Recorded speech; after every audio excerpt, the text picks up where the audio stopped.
स्वागत है आप सभी का हमारे YouTube चैनल राज कहानी पर। आज हम आपको फिर से एक नई कहानी से रूबरू कराएंगे। हमारी आज की कहानी अधूरी प्रेम कहानी एक दर्द भरी कहानी है। राघव एक गरीब परिवार का बड़ा ही होनहार लड़का था। उसके गांव में कॉलेज नहीं था, इसलिए हाई स्कूल के बाद वह पढ़ने के लिए शहर आ गया। वह जिस मकान में रह रहा था वह मकान उसके किसी रिश्तेदार का था, इसलिए किराया भी उसे नहीं देना पड़ता था। मकान में बस एक ही कमरा था, इसलिए उस मकान में राघव के अलावा और कोई भी नहीं रहता था। उस मकान के आसपास सभी गरीब लोगों के घर थे। वह उस घर में अकेला ही रहता था, इसलिए खाना बनाने में, कपड़े धोने से लेकर घर की सफाई करने तक सारे काम खुद उसे करने पड़ते थे। कुछ दिन बाद एक गरीब लड़की अपने छोटे भाई के साथ राघव के घर पर आई। आते ही उसने पूछा, क्या तुम मेरे भाई को ट्यूशन पढ़ा सकते हो? राघव ने कुछ देर सोचा, फिर बोला, नहीं, मैं यहाँ पढ़ने आया हूँ, मेरे पास टाइम नहीं है, मेरी पढ़ाई डिस्टर्ब होगी। लड़की को शायद पता था कि राघव खुद खाना बनाता है, इसलिए उसने समय की समस्या का समाधान सुलझाते हुए कहा, अपने भाई को पढ़ाने के बदले मैं तुम्हारा खाना बना दिया करूंगी। इससे तुम्हारे पास जो समय बचेगा उसमें तुम पढ़ा दिया करना। राघव ने कोई जवाब नहीं दिया तो वह और लालच देते हुए बोली, मैं तुम्हारे बर्तन भी साफ कर दिया करूंगी। अब राघव को भी लालच आ गया। उसने कहा, अगर कपड़े भी धो देगी तो पढ़ा दूंगा। वह मान गई। इस तरह उसका रोज घर में आना जाना होने लगा। वह लड़की काम करती रहती और राघव उसके भाई को पढ़ा देता था। राघव की उस लड़की से ज्यादा बातें नहीं होती थी। उसका भाई 8वीं कक्षा में पढ़ता था, पढ़ने में खूब होशियार था। इस कारण उसे पढ़ाने में राघव को ज्यादा मेहनत नहीं करनी पड़ती थी। कभी कभी वह लड़की राघव के घर की सफाई भी कर दिया करती थी। वह हर काम इतने प्यार से करती जैसे वह उसका अपना ही घर हो। दिन गुजरने लगे। एक दिन शाम को वह राघव के यहाँ आई तो उसके हाथ में एक बड़ी सी कुल्फी थी। उसने राघव को जब कुल्फी दी तो उसने पूछ लिया, कहाँ से लाई हो? उसने कहा, घर से। आज बरसात हो गई थी, कुल्फियां बिकी नहीं। इतना कहकर वह थोड़ा उदास हो गई। मगर तुम्हारे पापा तो समोसे कचौरी का ठेला लगाते हैं। हाँ, सर्दियों में समोसे कचौरी और गर्मियों में कुल्फी। आज बारिश हो गई तो कुल्फी नहीं बिकी। हाँ, ठंड के कारण लोग कुल्फी नहीं खाते। राघव ने आज उसे पहली बार थोड़े गौर से देखा था। वह अपनी उम्र से थोड़ी बड़ी लग रही थी। शायद परिस्थितियों ने उसे समय से थोड़ा पहले ही बड़ा कर दिया था। वह समझदार भी थी और मासूम भी। धीरे धीरे वक्त गुजरने लगा। अब तो कभी कभार राघव उसके घर भी जाने लगा। कई बार उस लड़की से राघव की नजरें मिलती तो फिर मिली ही रह जाती। राघव कुछ समझ नहीं पाता कि आखिर ऐसा क्यों हो रहा है। समय इसी तरह बीत रहा था। इस बीच राघव ने कुछ बातें उस लड़की के बारे में भी जान ली कि वह कपड़े को रंगने का काम करती थी और उसे यह काम करते हुए उसने बहुत बार देखा था। एक दिन उसने उससे पूछ लिया, यह काम तुम क्यों करती हो? इसके पैसे मिलते हैं क्या? क्या करोगी पैसों का? तब वह लड़की बोली, इकट्ठे करती हूँ। राघव ने पूछा, कितने हो गए? तब वह लड़की बोली, यही कोई 7-8 हजार। तब राघव ने कहा, मुझे 1,000 उधार चाहिए, जल्दी ही लौटा दूंगा। राघव ने उसे आजमाना चाहा। तब वह बोली, किस लिए चाहिए? तब राघव बोला, कारण पूछोगी तो रहने दो। अरे, मैंने तो ऐसे ही पूछ लिया, तू मांगे तो सारे दे दूं। उसकी यह आवाज राघव को आज अलग सी लगी, मगर राघव उस वक्त कुछ भी समझ नहीं पाया। उसे पैसे मिल रहे थे, वह उन्हें में खोकर रह गया। दरअसल राघव ने एक दोस्त से कुछ दिन पहले कुछ पैसे उधार लिए थे। वह 2-3 बार उससे पैसे मांग चुका था। अब वह उसको पैसे आज ही लौटाना चाहता था। उसी को देने के लिए ही उसने लड़की से 1,000 रुपए उधार मांगे थे। एक रोज राघव को अपनी जेब में गुलाब की टूटी पंखुड़ियां मिली, मगर उस समय वह यह सोचकर रह गया कि कॉलेज के किसी दोस्त ने चुपके से डाल दी होगी। उस समय उसे प्यार व्यार की इतनी समझ नहीं थी। एक दिन राघव के कॉलेज की एक लड़की दोस्त उसकी कुछ नोटिस लेने के लिए उसके पास आई। उस समय वह लड़की राघव के घर के बाहर ही खड़ी थी। उस लड़की को देखकर वह बाहर से ही तुरंत वापस चली गई और फिर दूसरे दिन दोपहर में आई और आते ही उसने कहा, मैं कल से तुम्हारा कोई काम नहीं करूंगी। क्यों? काफी देर तक तो उसने जवाब नहीं दिया। फिर ना जाने क्या सोचकर धोने के लिए उसके बिखरे हुए कपड़े समेटने लगी। कहीं जा रही हो क्या? नहीं, बस तुम्हारा काम नहीं करूंगी और तुम कल से मेरे भाई को भी मत पढ़ाना। अरे तुम्हारे 1,000 रुपए कल दे दूंगा, कल घर से पैसे आ रहे हैं। उसने सोचा कि शायद पैसे के लिए ही वह ऐसा कर रही है। इस कारण उसने उसे पक्का विश्वास दे दिया, मुझे पैसे नहीं चाहिए। तो फिर राघव ने कहा और अपनी आंखें उसके चेहरे पर टिका रखी थी।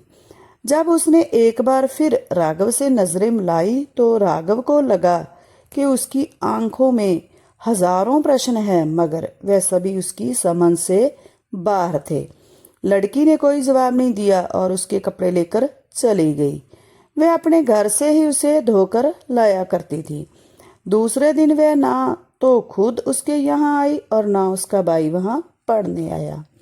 राघव ने जैसे तैसे खाना बनाया और खाकर कॉलेज चला गया, पर कॉलेज में मन नहीं लगा। वह समझ नहीं पा रहा था कि जब पैसे वाली बात नहीं है तो फिर यह लड़की ऐसे क्यों कर रही है। उसने बहुत सोचा, बहुत दिमाग लगाया, पर कुछ भी समझ नहीं पाया। आखिर दोपहर को वह जैसे ही कॉलेज से वापस आया तो वह सीधा उसके घर चला गया। वह जानना चाहता था कि आखिर क्या कारण है कि लड़की उसके काम क्यों नहीं करना चाहती, जबकि अपनी ओर से उसने कभी भी उसके साथ किसी तरह का दुर्व्यवहार नहीं किया था। घर में अकेली लड़की को देखकर उसका फायदा उठाना तो दूर, वह पढ़ने पढ़ाने में इतना व्यस्त रहता था कि उसने पहली बार उस लड़की को ठीक से देखा भी तो उस दिन, जिस दिन वह कुल्फी लेकर उसके घर आई थी। राघव जब उसके घर पहुंचा तो उसे पता चला कि वह लड़की बीमार है। वह चारपाई पर लेटी हुई थी। घर में उसकी माँ थी जो काम में लगी थी। राघव जब उसके पास पहुंचा तो उसने करवट लेकर अपना मुंह फेर लिया। राघव ने पूछा, दवाई ली? उसने बिना राघव की तरफ देख एक छोटा सा जवाब दिया, नहीं। क्यों नहीं ली? मेरी मर्जी, तुझे इसमें क्या? ठीक है, पर मुझसे नाराज क्यों हो यह तो बता दो। मेरी गलती क्या है? मैंने तो कभी तुम्हारे साथ कुछ गलत नहीं किया, तुम सब समझती हो। उसने बिना उसकी तरफ देखे जवाब दिया, मुझे कुछ नहीं पता, तुम्हारी कसम, सुबह से परेशान हूँ, प्लीज बता दो। ना जाने किस अधिकार से राघव ने उस लड़की की कसम भी खा ली। नहीं बताऊंगी, जाओ यहाँ से चले जाओ। इस बार आवाज रोने की थी। राघव को जरा घबराहट सी हुई। आज से पहले उसने कभी किसी लड़की को छुआ तक नहीं था, इसलिए उसको छू कर देखने की हिम्मत भी नहीं हो रही थी। पर पता नहीं क्यों आखिर डरते डरते उसने लड़की के हाथ को जब छू कर देखा तो वो हैरान रह गया। लड़की का हाथ बहुत गर्म था। राघव ने उसकी माँ को पास बुलाकर उसके बुखार के बारे में बताया। फिर वह दोनों उसे अस्पताल ले गए। डॉक्टर ने कुछ दवाई दी और उसे एडमिट कर लिया। डॉक्टर ने कहा कुछ जांच करनी होगी क्योंकि शहर में 1-2 डेंगू के मामले आ चुके थे।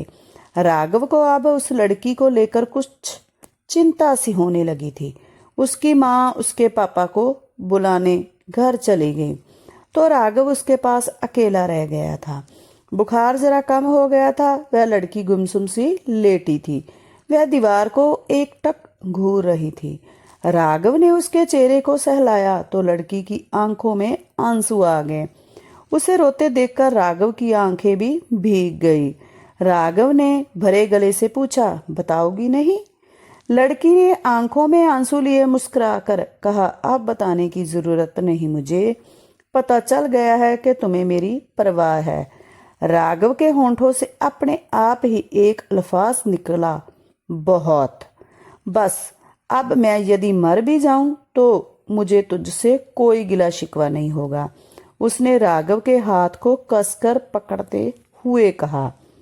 उसके इस वाक्य का कोई भी जवाब राघव की जुबान से तो नहीं निकला, मगर उसकी आंखें शायद उस लड़की के जवाब को संभाल ना सकी और बेचारी बरस पड़ी।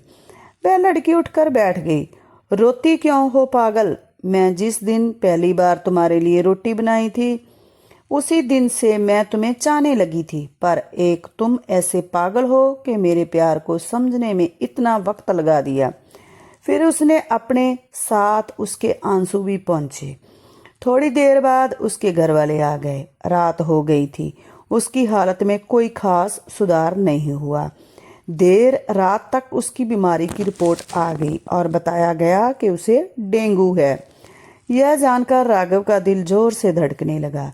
लड़की को खून की कमी हो गई थी। संयोग से राघव का खून लड़की के खून से मैच कर गया। राघव ने उसे 2 बोतल खून दिया।